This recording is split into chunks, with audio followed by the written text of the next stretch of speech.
Welcome to One Word a Day. I'm Sophie, your pilot into the universe of Chinese. Today's contemporary expression is 科目三. I learned it only like last year, like vaguely hear about it and kind of guess what that is, and have to check online like what exactly that is. 科目三 overall means the test number three, which is about dance. Like if you can dance in public and record it on TikTok kind of thing. And that becomes the 科目三, what is your test number three? And it came from some story about Guangxi, which is, we know Canton, right? Cantonese speaking province. And then that's Guangdong, which is east part of Guang, like white space, east part.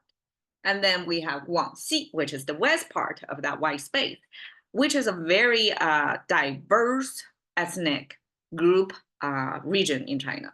So I came from Northeast. It's not so diverse, but the Southwest of China is very diverse. Kind of like a tropical environment. It's kind of diverse, right? So diverse people, diverse biosphere as well.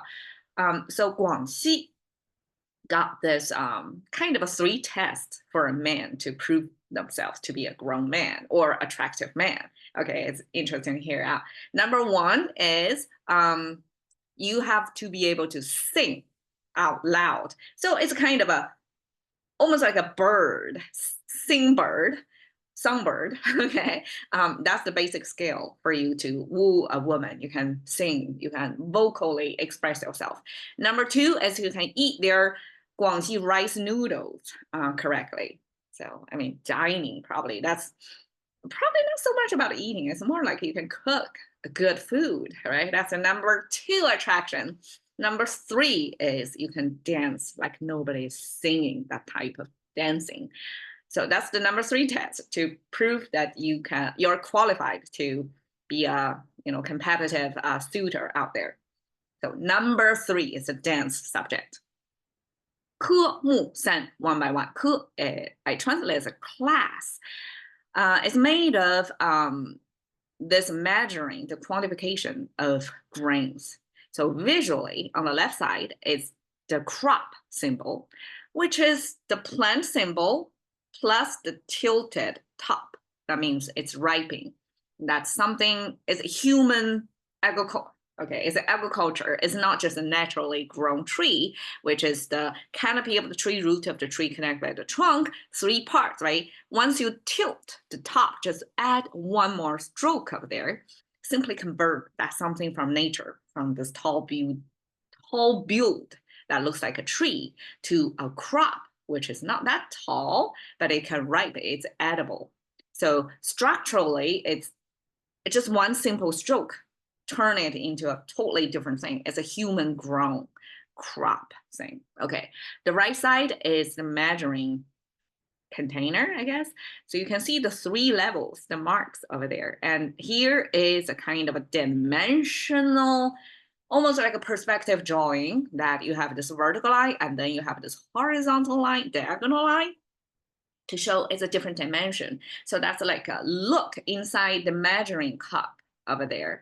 Ancient times, crops is part of the tax paying, stuff. So after your whole year of hard work, you're going to pay the government a percentage of your crops, and that measuring thing is critical.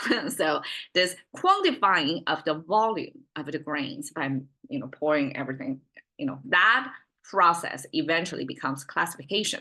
So from quantification to qualification, there was a jump there, but it's an effort to systematically distinguish either how much or what that is. Okay, so this classification, this becomes class, that's 科, and then 目, simply the eye symbol.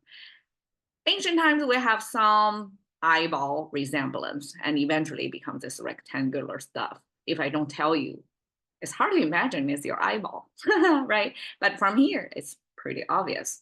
So this eye then became kind of type of classification as well. And actually Chinese, somebody translate the hierarchy of biological structure of things as 门纲目科属种. So this 目 and the 科 means order and a family. So if you grew up in the English culture, you probably know about this. But when I grew up, I'm embedded with the knowledge of 门纲目科属种. That's how we classify the biological things out there. So 目 and 科 are the two that's kind of middle tier. It's order and family. And just simply by that, 科目, we flip it, means that's the exact subject. That's so from this hierarchy of the classification of things, and then you have 科 and 目. There's two middle tier, right? And then when you combine them together, that become the subject matter, because it's not the very end. So it means scope-wise, it's still wide enough for you to, like, wide enough knowledge base to be tested on. So 科目 becomes the Chinese test, subject matter in the test.